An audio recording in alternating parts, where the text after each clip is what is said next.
So hey guys what's up and welcome back to my YouTube channel.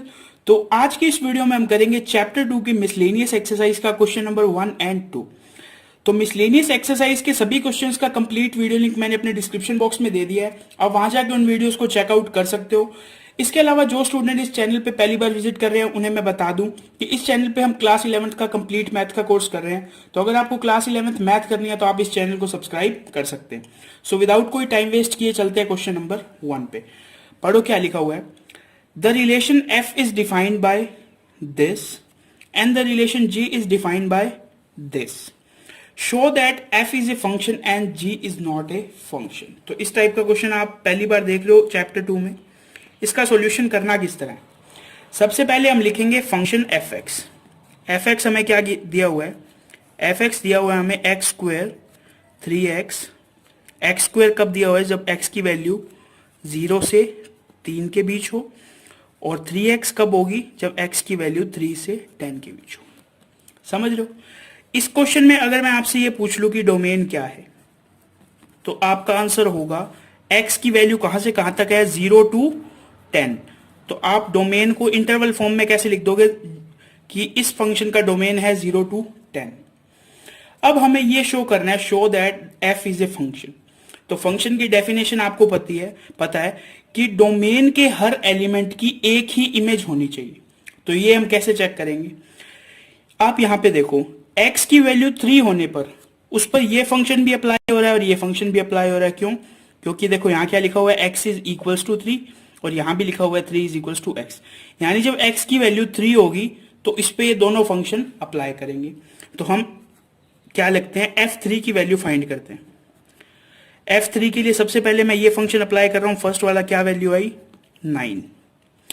फिर मैं f3 के लिए दूसरा फंक्शन अप्लाई कर रहा हूं 3x वाला, यानी 3 मल्टीप्लाई x की वैल्यू है 3, तो कितना आया 9। यानी x की वैल्यू 3 रखने पर इन दोनों फंक्शन से हमारे पास सेम वैल्यू आ रही है। तो हम नीचे एक लाइन लिखेंगे, सो f is a function, so f is a function because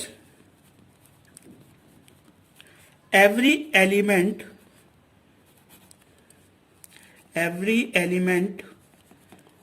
of domain has a unique image। क्या समझे इस लाइन से आप कि f एक फंक्शन है। क्यों? क्योंकि f के हर एलिमेंट की, यानी 0 से 10 के बीच जितने भी एलिमेंट्स आएंगे डोमेन के, उसके अंदर जो उसकी इमेज होगी वो यूनिक होगी। ठीक है, लेकिन ये केस g में नहीं है। क्यों नहीं है, देखते हैं। मैं लिखता हूं gx is equals to X square और क्या लिखा हुआ है 3x।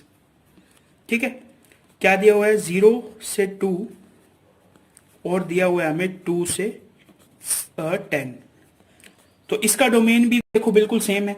इसका डोमेन में क्या लिखूंगा, इसका डोमेन में लिखूंगा x की वैल्यू से। x की वैल्यू कहां से कहां तक है, 0 to 10। ठीक है, अब देखो आगे क्या करना है। x इज इक्वल्स टू 2 पे ये फंक्शन भी अप्लाई हो रहा है और x इज इक्वल्स टू 2 पे ये फंक्शन भी अप्लाई हो रहा है। तो आप सबसे पहले क्या करो, f2 की वैल्यू फाइंड करो।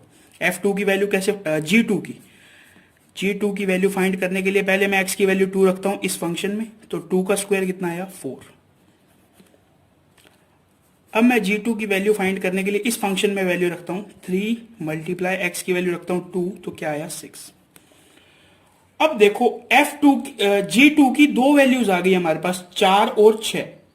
लेकिन ये तो पॉसिबल ही नहीं है। अगर g2 की दो वैल्यू हुई, यानी अगर 2 सपोज करो डोमेन में है और इसकी जो फंक्शन है उसकी दो वैल्यूज आ रही है, क्या क्या आ रही है 4 एंड 6। तो इसका मतलब है ये 2 4 से भी कनेक्ट होगा और ये 2 6 से भी कनेक्टेड होगा। अगर ऐसा हुआ तो ये एक फंक्शन नहीं है। क्यों नहीं है? क्योंकि डोमेन के एक एलिमेंट 2 की कितनी इमेज है, 2 इमेज है। तो हम क्या लिख देंगे, सो g is not a function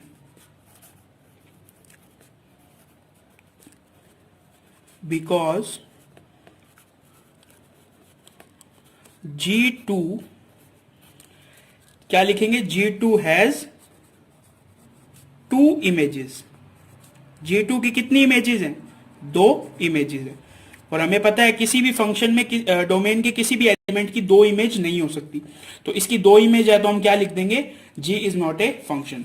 तो यही बेसिकली हमें प्रूव करना था कि f एक फंक्शन है और G एक फंक्शन नहीं है। तो ये हो गया हमारा क्वेश्चन नंबर 1। अब चलते हैं क्वेश्चन 2 की तरफ। अब आप देखो क्वेश्चन नंबर 2। बिल्कुल सिंपल क्वेश्चन है, पढ़ो क्या लिखा हुआ है। fx is equal to X square, find f 1.1 minus f1 divide by 1.1 minus 1। Solution देखो बिल्कुल सिंपल सॉल्यूशन है। सबसे पहले हम लिखेंगे fx is equals to X square. हमें वैल्यू किसकी चाहिए? इसकी चाहिए। इसके अंदर कौन कौन सी टर्म है? एक तो है f1.1, एक है f1। तो f1.1 की वैल्यू क्या कैसे रखेंगे? x की जगह 1.1 रख के उसका स्क्वायर कर देंगे, क्या आएगा? 1.21। f1 की वैल्यू रखने के लिए 1 का स्क्वायर कर देंगे, क्या आएगा? 1। अब इन दोनों की वैल्यू इसके अंदर पुट करो। कैसे लिखेंगे इसे? f1.1 minus f1 divide by 1.1 minus 1। इसकी हमें क्या करना है? वैल्यू फाइंड करनी है। f1.1 की वैल्यू देखो कितनी है? 1.21। एंड f1 की वैल्यू कितनी है? 1। 1.1 में से 1 गया तो क्या बचा? 0.1। 1.21 में से 1 माइनस किया तो कितना बचा? 0.21 डिवाइड बाय 0.1। दोनों के पॉइंट्स उड़ा दिए तो क्या बचा? 21। यहाँ बचा 1, नीचे आ गया 100 और इस पॉइंट की वजह से ऊपर आ गया 10। एक जीरो से एक जीरो कैंसिल आउट, क्या बच गया? 21 बाय 10। इसका आंसर कितना आएगा? 2.1। यानी इस फंक्शन की वैल्यू कितनी आ गई? 2.1। बिल्कुल सिंपल क्वेश्चन था, इजी क्वेश्चन था। ठीक है, तो आज की वीडियो में बस इतना ही। अगर आपका कोई भी डाउट हो तो आप उसे कमेंट सेक्शन में पूछ सकते हैं। वीडियो अच्छी लगे तो लाइक शेयर कर देना। इसके अलावा बस आज की वीडियो में इतना ही। इसे नेक्स्ट वीडियो में करेंगे क्वेश्चन 3 एंड 4। तो बस आज की वीडियो में इतना ही। Thanks for watching.